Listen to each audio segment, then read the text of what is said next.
don't even feel like fixing it. There we go. Digital acceleration. We're helping Lexus out. We're helping Lexus out here. Things shift. People love shifting things. Mm-hmm. But you got to shift to something, which means there's always an option that's out there. The question is, do you want to shift to a better option?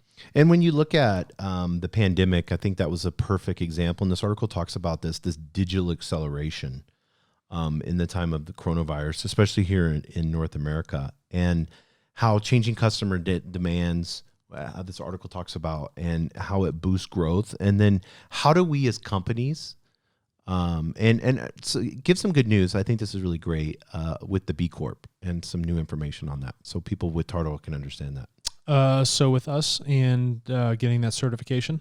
Yes, guys, we're on the road to that. Yeah, we're on the road. We've been on it for a year, and then we're going through this recertification from our pending to our final.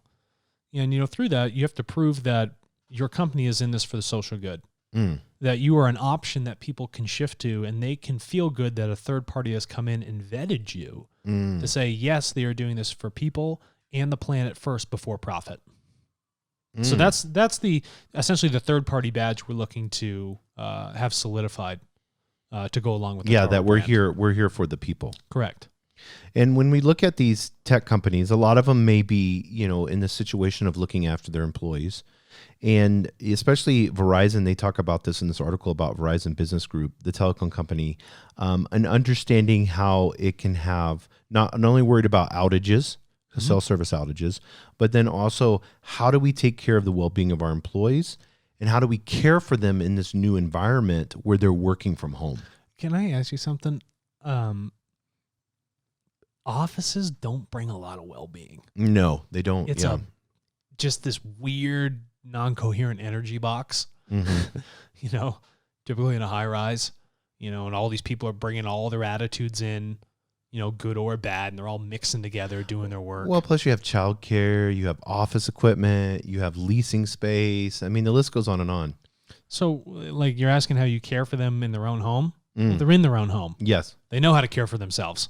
It's their house. Right. So if you can deliver them resources that allow them to enhance their life rather than put them into a structure that you've designed that you think is for their best interest, I think that's a little bit of a different story. But I think there needs to be this, because in this article it talks about future workplace priorities, and then what are some of the things that tech executives are worried about, and then how do we make, in this remote work environment, how do we have policies, because you need policies, you need structure with this. 67% said formalizing, I can barely read this with my eyes, formulating work from home policies. Yeah. So understanding, but here's my question with this, with all of these, and we're going to go through these real quick. Why doesn't Verizon get with TARTLE? And then let's ask all the employees some of their concerns. What are your concerns? What is your well-being? What does well-being look like to you? Do you want to work from home 80% of the time and 20% come into? We asked this about social determinants of health, right? So when healthcare researchers use the TARTLE marketplace, they say, okay, let's look at these SDOH. But how do we have individuals self-identify and self-determine how they feel what well-being is? We have an idea in our mind as researchers, how we measure well-being, but an individual has a different idea of well-being. What you think might be a cesspool for somebody, that could be the best situation they could ever be in. In their own mind. Yes. You see what I mean? So use TARTLE as Verizon to come in and buy that data from all your people. Buy it from them. Ask them how they feel. Ask them what they want to see in the future. And you can be, if you do it well, like they're worried about, 52% of executives are worried about employees' efficiency from home. Maybe they'll be, and they're finding out with good employees that the efficiency's gone up, and we all, at TARTLE, we all work from home. We've talked about this before, being able to take off in the afternoon and go to the gym and then come back and get back to work. Or maybe you're a night owl and your best work is done from 12 to 4 in the morning. That's not 9 to 5 work hours that your office is open. Yeah. Or you're just tired all the time because your clock is geared towards working at night. What about not driving in traffic? Oh my goodness. I remember how much traffic used to just eat away at my spirit. That's the only way I could describe that. I mean, not having people to come into an office, right? But giving them the resources so they can find that balance at home, but not have to drive in. Like, come on. Yeah. Yeah, and I think one of the things that companies, they're only 38% talked about this, and I think this should be number one. If you're making the decision for people to work at home, and you're prioritizing it and having it more of like a decentralized structure, IT services and help desks become huge. And we had a whole episode on help desks, but IT services, me being able to, okay, something's wrong with my laptop. I'm not being able to get into my Excel sheets or whatever. Something's always Can I wrong have with your something? laptop. Yeah, with mine. Yeah, I have it old. So, but it's like, I need quick access to that to be able to get me up and running. So I am more efficient. Correct. So you're going to have more IT support. That's just what it is. Those decentralized resources are going to be required for decentralized, workforces. Right. You can't have centralized efforts for decentralized situations.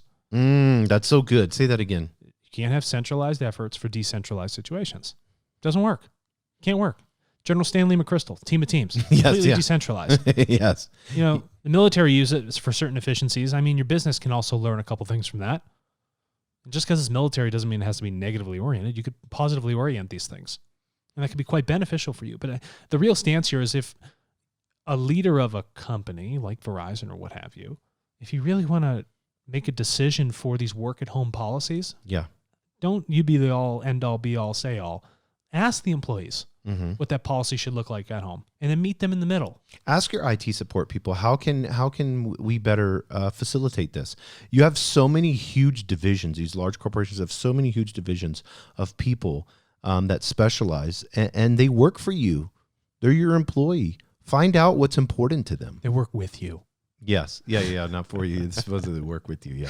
Yeah. Word choice. Yes. And so future-proof against coming unknowns, best way to do that is TARTLE. And how can somebody sign up for TARTLE? They can sign up for TARTLE by going to tartle.co and clicking on the big electric green button that says Get Started. And then that's on the seller side if you want to sell your data.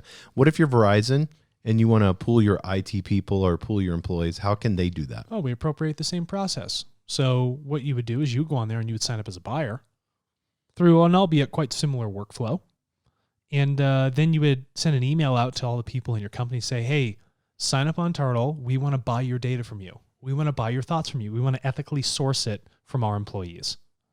And then that's all you got to do. And then you go in, create that data packet, and purchase it from them.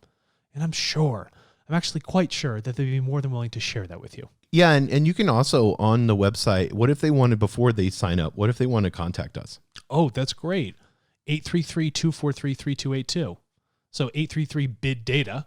Call us. Yeah. Or you can email us at admin@tartle.co. Admin@tartle.co. Or you can reach out to us on social media. Mm-hmm. We're on absolutely every single stream. We pay attention to all the comments. All these things are here. Every avenue is available for you to contact us if you have a question. And this will help you streamline, more than anything, this will help you streamline and be proactive, not reactive, to the coming uncertainties that we have in this new decentralized world. Because if you're truly knowing, you're not a lagger, you're a leader.